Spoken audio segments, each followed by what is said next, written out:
The room throbbed with a heat that transcended the crackling fireplace, its amber glow licking at the shadow corners like a living thing, casting writhing silhouettes across the walls.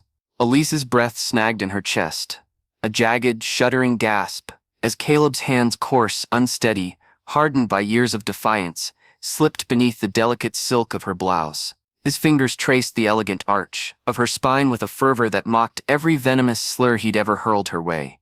Each touch a contradiction to the hate he'd worn like armor. Her body pressed against his, her skin dark and luminous, kissed by a sheen of sweat radiating warmth as his lips collided with hers, in a kiss that was all urgency and ruin. It was bruising, possessive, tasting of cheap whiskey, and the unspoken sin that had simmered between them since the day they'd met. The hardwood floor creaked beneath their shifting weight as he shoved her backward, her hips slamming against the edge of the dining table with a force that sent a cascade of porcelain dishes crashing to the ground. Shards skittered across the room, a jagged symphony of shattered restraint, their clatter swallowed by the storm of their breathing. His hands gripped her hips, fingers digging into her flesh through the fabric, pulling her closer until there was no space left between them, no room for the lies, the loathing, the years of barbed words. She let out a moan, a sound torn from her depths, half surrender, half rebellion, that echoed through the thick, electric air. "You hate me," she rasped, her voice raw with desire, trembling with the weight of their fractured past, and he answered with a growl, a low guttural rumble that vibrated from his chest. "I hate that I don't." The words hung there, heavy, a confession wrapped in fury, as the atmosphere crackled with their collision. His belt hit the floor with a sharp, metallic clink, the sound slicing through the haze, and her skirt rode up, the fabric bunching around her waist, to reveal the trembling expanse of her thighs, taut, glistening, alive with anticipation. They moved as one, a frantic tangle of limbs and hissed curses, the world beyond the house fading into a distant, irrelevant murmur. His breath scorched her neck, hot and ragged, a brand against her skin as he pressed himself closer, his shirt half torn open, exposing the rapid rise and fall of his chest. Her nails raked down his back, carving red trails that glowed in the firelight, marks of possession, of a claim she'd never dared imagine until this moment. The flames danced across their entwined forms, casting shadows that twisted and writhed, mirroring the secrets they'd buried beneath layers of pretense and pain. Their rhythm was desperate, unyielding, a tempest of lust and loathing that consumed them whole until the front door creaked open with a slow, ominous whine. The sound cut through the haze like a blade, and a silhouette loomed in the threshold, stark against the snowy night beyond. Henry's suitcase slipped from his hand, landing with a dull, fateful thud that reverberated through the room, a tolling bell signaling the end of everything. For a frozen heartbeat, no one moved. The air thickened, suffocating, laden with the visceral weight of their betrayal, a sin so palpable it seemed to seep into the walls, staining the house with its crimson truth. Belize's heart pounded against her ribcage, a wild, erratic drumbeat, her body still humming with the electric aftermath of Caleb's touch, her skin tingling where his hands had roamed. He stood beside her, rigid as stone, his chest heaving, his hazel eyes wide with a volatile cocktail of terror and rage. His shirt hung open, the firelight catching the sweat beading on his pale skin, his breath visible in shallow, frantic bursts. Henry, her husband, Caleb's father, stared at them from the doorway, his broad frame outlined by the swirling snow, his face a mask of disbelief that cracked slowly, agonizingly, into a chasm of anguish too vast to bridge. His gray eyes, once alight with unwavering devotion, darkened into something unrecognizable, a storm gathering strength behind a crumbling dam. His boots thudded against the floor as he stepped forward, deliberate and heavy, each sound a hammer against the fragile silence. The story, raw, tangled, treacherous, began to unravel, its threads pulling tight around their throats. It was here, 700 words into this night of reckoning, that the tale demanded a deeper excavation, a rewind to the roots of this forbidden fire, a plunge into the shadows that had birthed it. Elise had entered the Grayson household 3 years earlier, a woman of 38 whose beauty was a quiet, unshakable force, a tempest veiled in serenity. Her skin was a rich ebony, polished and radiant, catching the light in ways that seemed to defy the ordinary. Her eyes were midnight pools, deep and fathomless, holding secrets like a sky stripped of stars. And her voice was a duality, velvet soft when she chose, edged like a blade when provoked. She'd stepped into Henry Grayson's hardware store on a crisp October afternoon. Her coat speckled with golden leaves, her smile a gentle curve that pierced through his gruff, weathered shell. Henry, a widower of 55 with silver threading his dark hair and lines etched deep into his face from years of labor and loss, had been struck dumb by her presence. She was a spark in the dimness of his routine, a flame that rekindled something he'd thought long extinguished. He'd courted her with a fervor that bordered on worship, hand-carved wooden boxes, bouquets of wild flowers gathered from the fields behind his store, a silver necklace with a crescent moon pendant that gleamed against her skin. His promises were a tapestry of a future she'd never dared weave for herself. A home, a partnership, a love that burned steady and true. Within 6 months they were married beneath the sprawling oak trees behind his Victorian home in upstate New York.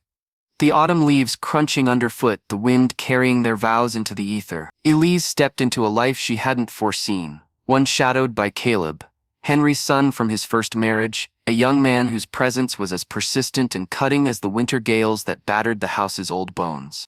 Caleb Grayson was a storm incarnate, a volatile force carved from sharp angles and brooding silences.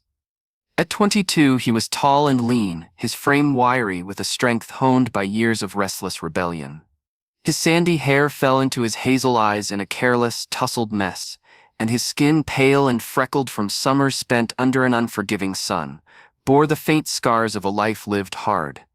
Nicks from barroom brawls, burns from nights spent too close to bonfires with friends whose laughter was as cruel as their worldview. He carried himself with a swagger that masked a deeper unrest, a simmering discontent that pulsed beneath his every word and glance. From the moment Elise crossed the threshold of his father's home, her boxes still stacked in the foyer, the faint scent of jasmine trailing her like a whisper, he'd made his stance clear: she was an intruder, an outsider, a stain on the life he'd known. "You're not my mother," he'd spat on that first day, his voice a razor, his gaze raking over her with a contempt that landed like a physical blow. "And you never will be." It wasn't mere rejection. It was venom, steeped in a prejudice that cut deeper than any blade. "Guess Dad wanted some exotic spice," he'd sneer when she stood at the stove, stirring a pot of gumbo, the rich scent of spices curling through the kitchen like a memory of her Louisiana roots. "Don't trip over your own shadow, it's dark enough in here already," he'd toss out as she passed him in the hall, her footsteps soft against the creaking boards, her dignity a shield against his barbs. Each insult was a lash, a wound she bore in silence, her face a mask of composure, her heart a vault where she locked away the pain that bloomed with every cruel word. Henry saw none of it, or perhaps he chose blindness over confrontation. His love for Elise was a wildfire, fierce and all-consuming, leaving no room for the cracks that spiderweb beneath his roof. "You're my everything," he'd murmur in the stillness of their bedroom, drawing her close beneath the heavy quilt, his hands tracing her skin with a tenderness that spoke of reverence. His touch was a ritual, fingers brushing the curve of her shoulder, lingering at the dip of her waist, cupping the softness of her cheek as if she were a fragile relic he feared breaking. He built her a garden behind the house, a sanctuary of roses and jasmine framed by a low stone wall, its blooms spilling over in a riot of color and fragrance that filled the air with sweetness. It was her haven, a place where she could kneel in the cool earth, her hands stained with soil, her mind unburdened by the tension that coiled within the house's walls. He'd promised her a world beyond the hardware store, weekends by the lake, a porch swing where they'd watch the sun set in their twilight years, and in his gray eyes, she saw a man who'd tear down the sky to keep her safe. But Caleb was a shadow he couldn't banish, a fault line he refused to acknowledge. "He'll come around," Henry would say when she dared voice a quiet protest, his tone light, dismissive, his hand waving away her concerns as if they were smoke. "He's still mourning his mom, just give him time." Elise would nod, her lips pressing into a tight line, swallowing the truth she couldn't speak. Caleb's cruelty wasn't grief. It was a darkness she couldn't name, a current that ran beneath his taunts, pulling at them both in ways she refused to examine. She didn't know then that Caleb's barbs were a flimsy barricade, a desperate shield against the pull he felt toward her, a pull he despised himself for. He'd watch her from across the room, his jaw clenched, his fists buried in his pockets, loathing the way her laughter rippled through him like a current, stirring something raw and unbidden in his chest. She was beautiful, devastatingly so, and it enraged him. Her skin, a rich tapestry of midnight, glowed in the soft lamplight of the house. Her voice, a melody that lingered in his quieter moments like an unwelcome guest. The way she moved, with a grace that was both effortless and commanding. It gnawed at him, a hunger he buried beneath layers of spite. He'd grown up in a small town 30 miles south, a place where difference was a threat, where his friends slung slurs over cans of beer by the riverbank, their laughter harsh and hollow against the night. He'd swallowed it whole, those bitter seeds taking root in his mind, shaping the lens through which he viewed the world, a lens cracked and warped, but familiar. Yet Elise defied it. She wasn't just a target to be mocked. She was a flame he couldn't douse, a heat that licked too close to the edges of his carefully guarded walls. The more he pushed her away, careful with that coffee, don't want it blending in with you, or Dad must have been drunk to pick you, the more he found himself drawn to her. A paradox that twisted his gut and fueled his rage. Elise felt it too, though she'd have sooner carved out her own heart than admit it. Not to Henry, not to herself. Not even in the shadowed corners of her mind where truths festered. There were moments when Caleb's gaze lingered too long, his hazel eyes catching the light as he watched her fold laundry or tend to the roses, his taunts faltering into a silence that pressed against her skin like a touch. Her pulse would quicken, a traitor to her resolve, and she'd catch herself imagining his hands on her rough, insistent, stripping away the distance between them in a way that shamed her to her core. She loved Henry, truly, deeply, with a quiet strength that anchored her through the storms, and yet Caleb was a splinter beneath her skin, a persistent ache she couldn't excise. She'd banish the thoughts with a sharp shake of her head, turning back to her husband, to the life she'd chosen, but they lingered like phantoms, haunting the edges of her days. She kept her feelings locked tight, a secret guarded with every fiber of her will, a vault she swore she'd never breach, until that weekend when the walls crumbled and the truth erupted in a flood of heat and devastation. Henry's departure came abruptly. A hardware convention in Chicago he couldn't refuse, a supplier's urgent call pulling him away from home. 3 days, he'd said, kissing Elise goodbye on a frigid Friday morning as snowflakes dusted the driveway, catching in her hair like tiny, fleeting stars. "I'll call you every night, don't let the pipes freeze." His voice was warm, his hands lingering on her shoulders, and she smiled, pressing her lips to his, the familiar comfort of his touch grounding her against the chill. Caleb had smirked from the porch, arms crossed over his chest, his breath fogging in the cold air. "Don't burn the house down while he's gone," he'd called, his tone dripping with mockery, his eyes glinting with something she couldn't place. She'd ignored him, waving as Henry's truck rumbled down the road, its taillights swallowed by the swirling white haze, but the moment they were alone the air shifted. The house felt cavernous, its high ceilings and shadowed corners amplifying the silence, and the tension that had simmered for years began to boil. A pot left unattended, its contents bubbling over.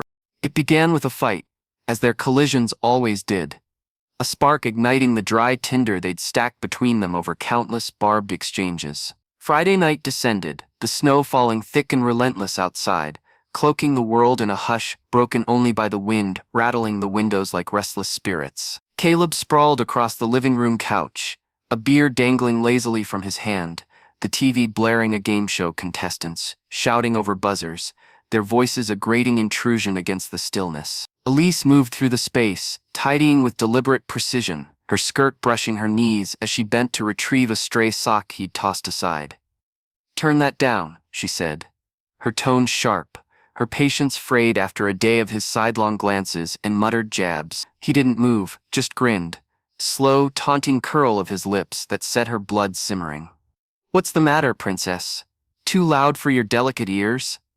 The nickname was a dagger, one he'd wielded before, and it struck with precision. She froze, her back to him, her fingers tightening around the sock until her knuckles ached, the familiar sting of his words igniting something reckless in her chest. "You're a child," she snapped, whirling to face him, her eyes blazing, her voice slicing through the noise like a whip. "Spoiled, hateful little boy who thinks he can say whatever he wants because the world's never told him no." His grin vanished, replaced by a scowl as he rose, unfolding his lanky frame from the couch, his presence towering over her, filling the room with a weight she couldn't ignore. And you're a gold digging. He stopped himself, the slur hanging unspoken in the air. A phantom of intent that landed like a blow all the same. Her eyes flashed, dark and dangerous, and she stepped closer, her voice low, trembling with fury. Say it, she dared him, her chin lifting, her body taut with defiance. Go on, Caleb, say what you've been itching to since the day I got here. He didn't. Instead, he grabbed her wrist, his grip bruising, and for a moment they stood there, inches apart, breathing hard, the space between them crackling with a charge neither could name. Then he kissed her hard, desperate. A collision of rage and raw need that stole the air from her lungs. She should have pulled away, should have struck him, should have run, but she didn't. She kissed him back, her hands fisting in his shirt, pulling him closer as the dam shattered, and everything they'd held back came rushing out.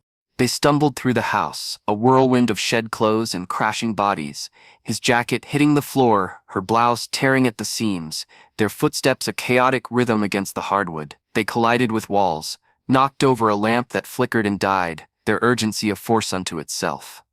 By the time they reached the dining room, the world had vanished, and it was just them, raw, unfiltered, unstoppable. The table became their altar, the fire their witness, as they surrendered to the heat that had been building for years.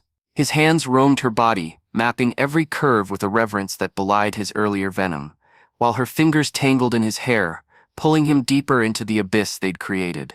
I didn't mean it, he'd murmur against her skin, his voice breaking, ragged with something like remorse. Any of it. She'd hold him tighter, her own guilt drowned by the intensity of what they shared, her whispered replies lost in the roar of their collision. That weekend was a fever dream of passion, a blur of tangled limbs and stolen moments. They barely left each other's arms, moving from the dining room to the bedroom, the kitchen counter, the shower's steam-filled confines, every touch a revelation, every glance a confession. The snow outside piled high, sealing them in their illicit cocoon, the world beyond reduced to a distant hum. They spoke little, their words replaced by gasps and sighs. But when they did, it was a stripping away of layers. His apologies, her admissions, their shared shame and exhilaration bleeding into one another. It was wrong, forbidden, a betrayal of everything she'd built with Henry. But it was theirs, a fleeting, burning thing that consumed them whole. Henry's return shattered it like glass. He'd forgotten a contract, driven back early through the storm, expecting a quiet house warmed by the fire. Instead, he found his wife and son locked in betrayal, the air thick with the musk of their sin, the dining room a tableau of their ruin. His silence was a thunderclap as he dropped his suitcase, his gray eyes once a beacon of love, darkening with a pain too vast to contain. Elise scrambled to cover herself, shame flooding her veins like ice, while Caleb stood frozen, caught between defiance and dread, his chest still heaving from their last embrace. Henry didn't shout, he didn't curse, he just stared, his world collapsing in slow motion, and then he moved. From the hall drawer he pulled the revolver he kept for protection, its cold weight steady in his trembling hand. Henry, no. Elise's plea was a broken sob, cut off as he raised the gun, tears carving tracks down his weathered face.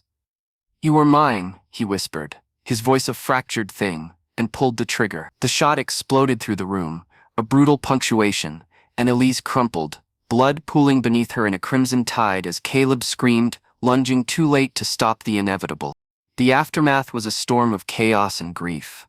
Caleb, shattered, called the police, his voice hoarse with anguish and rage, his hands shaking as he clutched the phone. Henry didn't resist when they arrived, his hands stained with the life he'd taken, his soul a hollow husk carved out by the betrayal he couldn't endure. Caleb watched as his father was cuffed, the man who'd loved Elise beyond reason reduced to a shadow, his gray eyes vacant as they led him away. The house, once a home filled with quiet joys and hidden tensions, became a mausoleum haunted by the echoes of passion, the weight of prejudice, and the indelible stain of secrets too heavy to bear. In the end, Caleb told the story, the truth spilling out in a courtroom that echoed with the ghosts of other broken lives. He spoke of love twisted by hate, of a father's devotion turned to murder, of a woman caught in the crossfire of their warring hearts. The system claimed Henry, locking him away in a cell where the light couldn't reach, but it couldn't mend the wreckage left behind. And Caleb, he carried it all, her touch seared into his skin, her blood a stain on his soul, her memory a weight he'd never shed. He'd lit the match that burned their world to ash. And now he lived in the ruins, a man undone by the crimson heat of secrets he couldn't outrun. This expanded version doubles the length by enriching the narrative with extended scenes, deeper character backstories, and heightened sensory and emotional detail. The pacing slows in places to linger on pivotal moments, like Caleb's internal conflict or Elise's garden sanctuary, while accelerating during the affair and its violent climax, maintaining the story's dramatic momentum. The core themes of passion, betrayal, and tragedy remain, now amplified through a more intricate tapestry of human complexity. Let me know if you'd like further adjustments.